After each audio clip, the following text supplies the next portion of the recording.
Bueno hermanos, hoy vamos a hablar del mover del Espíritu Santo, y cómo nos guía. Vamos a tratar de adquirir conocimiento de todo el mover del Espíritu, pero ni sueñes que lo puedes llegar a estudiar. Mientras algunos lo estudian, yo lo ministro. Otros estudian teología, pero yo lo escucho a él. Él es una persona, no es algo, es alguien. Él hace algo, pero no es algo. Él descendió en forma como de paloma, pero no es paloma. Quema como fuego, pero no es fuego. Embriaga como vino, pero no es vino. Te puede hacer hablar en lenguas, pero no es lengua. Es una persona real, tangible. Bueno, tomemos la Biblia. Hechos 8:29 Y el Espíritu dijo a Felipe: acércate y júntate a ese carro. El Espíritu nos puede guiar a cosas específicas como esta. Acércate a ese carro, dirígete a una colonia, ve a la casa de alguien. Ese es al nivel que todos queremos que el Espíritu nos guíe. El Espíritu nos puede dar dirección, guiar, pero no dar guianza. Él te puede dar instrucciones. Aquí había un momento específico en que el Espíritu Santo le habló a Felipe palabras que no estaban en ningún lugar del Antiguo Testamento o del Nuevo Testamento. Sin embargo, el Espíritu Santo fue el que llamó a Felipe y le dijo: acércate a ese carro. Hay gente que quiere ser guiada por el Espíritu violando los mandamientos del Espíritu. Felipe sabía que el mandamiento era predicarle a todo el mundo, y el que creyera y fuera bautizado, sería salvo. El mensaje que Felipe llevaba a esas personas, de gran jerarquía, y lo que le presentó fue el mensaje de salvación. Pero muchos quieren ser guiados por el Espíritu, a no presentar el mensaje de salvación. El Espíritu nos guía para presentar el Evangelio. Si queremos conservar al Espíritu como nuestro guía, y conservar el avivamiento, tenemos que seguir haciendo aquello para lo cual Dios estableció a su iglesia. El modelo es importante. Después de hablarle, sucede algo sobrenatural. 39 Cuando subieron del agua, el Espíritu del Señor arrebató a Felipe el Evangelio a todas las ciudades. Soy guiado por el Espíritu para anunciar el Evangelio. Mucha gente le llama avivamiento del Espíritu a encerrarse en un closet todo el día, salga a hablar de Jesús. Sí, recibir unción es recibir trabajo. Hay gente que tiene más unción que yo, pero trabaja menos. No te van a medir por cuánta unción tienes, sino por los resultados que obtuviste con la unción que te dieron. Conforme a la uses, va a crecer su manifestación. Muchos de ustedes no han crecido porque han dejado de compartirla con las demás personas. Hechos 10:19-20 Y mientras Pedro pensaba en la visión, le dijo el Espíritu: he aquí, 3 hombres te buscan. Levántate, pues, y desciende y no dudes de ir con ellos, porque yo los he enviado. 13 Y le vino una voz: levántate Pedro, mata y come. El Señor había bajado un lienzo con animales inmundos y Pedro le dijo: jamás he comido cosa inmunda. Aquí hay pasajes donde podemos notar que el Espíritu Santo nos puede guiar a cosas muy específicas. Puede ser que hoy que vayas a tu casa, el Espíritu Santo te diga: desvíate y lleva esta palabra. Eso es fantástico, pero el problema es que la gente solo quiere oír eso del Espíritu Santo, y no que su vida sea dirigida por él. He oído la voz del Espíritu Santo muchas veces en cosas específicas. Recuerdo para una Navidad, el día 25 desperté y el Espíritu Santo me dijo: quiero que tomes tu auto y salgas, yo te voy a guiar. Tomé mi carro y vi un restaurante abierto y pensé en tomarme un café. Pero el Espíritu Santo me dijo que siguiera, que él me guiaría. Me dijo que fuera a la colonia donde crecí y que parara el carro ahí. Y lo hice. Cuando en eso, salió de la puerta una amiga de la infancia, y me preguntó: ¿a qué veniste? A visitarte, le dije. Ella respondió: veniste en un momento preciso, acaban de matar a mi hijo, claro que se puede. Estaba en unas noches de gloria orando en mi habitación y afuera estaba quien iba a ministrar la música allá afuera. Pero me muestra el Señor cómo va a suceder el culto. Estando ahí, me muestra 3 personas que van a ser tocadas por el Espíritu. Como me muestra los nombres, las personas y cómo van a llegar vestidos en las cruzadas. Cuando salgo, solo miraba los pies del que iba a ser sanado. Cuando íbamos en el carro le dije: vas a ver que en el servicio, a los tantos minutos va a haber una persona mujer que va a ser tocada por el Espíritu, luego un hombre. 3 señales le di. Me paro yo a ministrar, así como estoy hablando aquí. Y de repente, una mujer tal como le dije, va una. Después, toca al otro, y le dije van 2. Y luego, el tercero. Te lo dije, y el cuarto sos vos. El Espíritu nos puede guiar en tantos detalles tan precisos, pero encuentra un problema: que gente se espiritualiza más de la cuenta. El Evangelio ya de por sí es místico, pero solo así quiere vivir. no le da un beso a la mujer si el Señor no le dice, no va a trabajar si el Señor no los guía. Y el Espíritu no los está guiando a ningún lado. Lucas 5:17. Aconteció un día, que él estaba enseñando, y estaban sentados los fariseos y doctores de la ley, los cuales habían venido de todas las aldeas de Galilea, y de Judea y Jerusalén. Y el poder del Señor estaba con él para sanar. Sin leer esta palabra, ni sueñe ser dirigido por el Espíritu. El poder estaba para sanar. Estaba Jesús haciendo lo correcto. Tú puedes estar enseñando y tener sobre ti el poder para sanar, pero no estás sanando. Debes aprender a escuchar la voz del Espíritu. Tú pudieras ministrar el poder de Dios fuera del tiempo en que Él quiera que lo ministres. Hay que aprender a escuchar. Lucas 5:24. Pues para que sepáis que el Hijo del Hombre tiene potestad en la tierra para perdonar pecados. Dijo al paralítico: a ti te digo, levántate, toma tu lecho, y vete a tu casa. ¿Qué es lo que hace que el poder de Dios sea ministrado? ¿Una enseñanza, una prédica o un mandato? El poder que estaba sobre él se manifestó cuando predicó, cuando mandó. Los milagros, las sanidades, son una orden. Usted no va a caminar guiado por el Espíritu Santo, para estar bajo el poder del Espíritu Santo, a no ser que aprenda de autoridad. Aquí puedo pasar enseñando no sabe cuánto. Mucha gente quiere ser guiada por el Espíritu, pero muchos de ellos no respetan autoridad, ni ministran bajo autoridad. ¿Se recuerdan cuando Jesús ayudó a un hombre con más fe, y encontró a un romano? Él reconocía autoridad, le dijo: tú di la palabra y mi siervo sanará.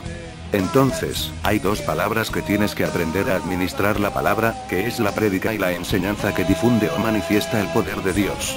El poder estaba ahí para sanar, pero no estaba sanando hasta que Jesús dio la palabra.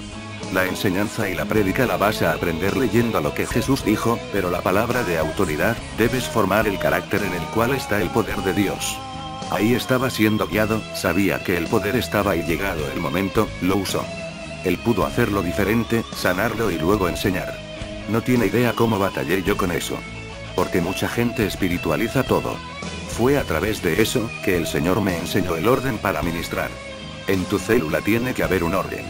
Si mientras hablas el Espíritu se derrama, mejor si te callas tú, porque ahí manda el Espíritu.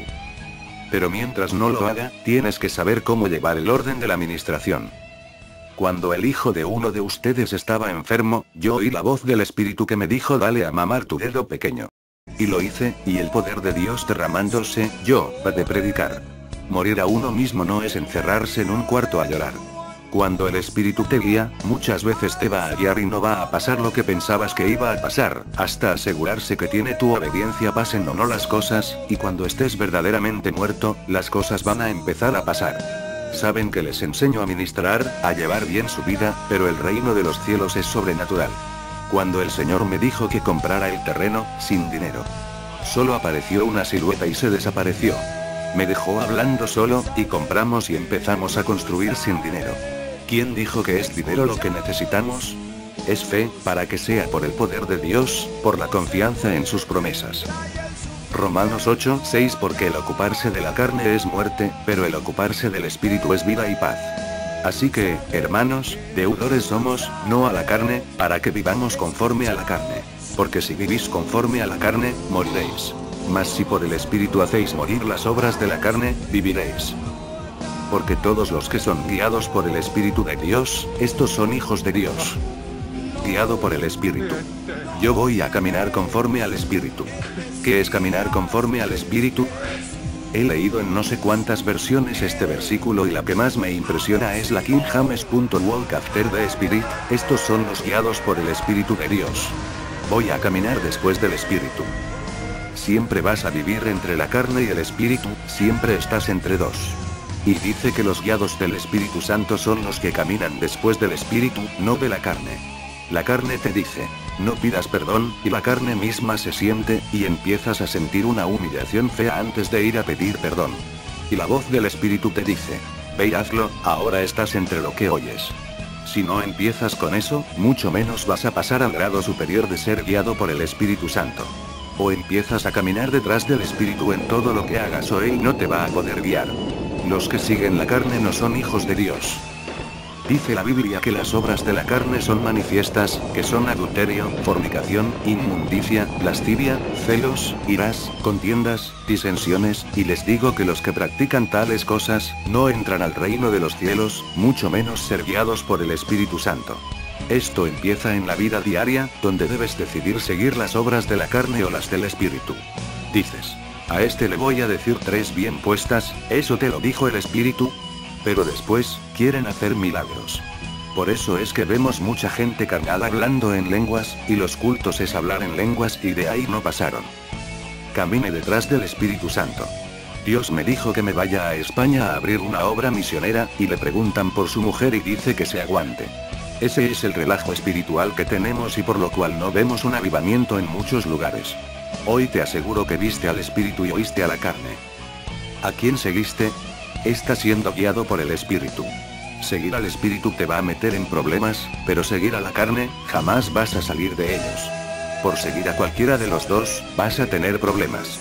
Yo prefiero seguir al Espíritu. Siempre te vas a aguantar de una o de la otra. Esta es la clave para la santidad, no es una condición que vives, sino decisiones que tomas, es de todos los días, a todas horas. No es que digas soy santo. La santidad es tengo opción A o la B. Le dicen de 10,000 y tiene el negocio, y el Espíritu le dice si lo dejas de hacer, te prometo mejores negocios. Y usted decide no hacerlo. Todos pasamos por eso, todos. Pero no todos decidimos lo mismo. Toma la decisión correcta por el Espíritu, practícalo y después de meses y años de hacerlo, vas a notar la diferencia entre tu vida y aquellos que estuvieron en la misma posición tuya que decidieron por la carne. Y se va a cumplir que el ocuparse de la carne es muerte, y del Espíritu es vida y paz. Dice aquí que por el Espíritu hagamos morir las obras de la carne. Hay una versión que no dice, hagas morir las obras de la carne, sino que por el Espíritu, hagas afligir las obras de la carne. ¿Cómo así? Bueno, les doy 2 ejemplos. Resulta que usted era muy chismoso, y anda diciendo cosas de los demás. Estás en una posición en que naces de nuevo y tienes esa obra de la carne que tú sabes que lo haces y llega el día que estás con los amigos, oraste en la mañana y a la primera empiezas a hablar y se te sale. A los 5 minutos se siente un redargullir que dice te equivocaste. Cuando uno quiere ser santo, esa cosa se siente bien feo. Y cuando vas al dormitorio en la noche le dices perdóname, no lo quería hacer. 2 semanas después, te juntas con los amigos y están hablando y tratas de aguantarte, pero de repente dices sí. Pero vas y pides perdón, y la carne empieza a menguar. 3 semanas después, ya te molesta esas conversaciones, y te alejas de esos amigos. La obra de la carne chisme se murió, pero está la obra de estar condenando a todos. En la próxima conversación, estaban hablando mal, te levantas y los invitas a tu casa. Entonces, te sientes tan bien, entonces, el Espíritu Santo, empieza a encontrar a alguien a quien un día le puede hablar y darle una instrucción. Te conviertes al Señor y eras de aquellos que solo viendo mujeres se mantenía. Ahora dices no. Vas con tu esposa, y medio miras de reojo, hasta que pasas y dices tengo la mía, Señor, la que me diste. Ve a la suya, pero no la que no es. Eso es hacer morir las obras de la carne. ¿Cuántos de ustedes basados en estos 2 ejemplos, dicen yo tenía obras de la carne como usted las describe, y hoy ya están dominadas, gracias al Espíritu? Muchas gracias por mirar el vídeo, ojalá les haya gustado, comenten, bendiciones hermanos.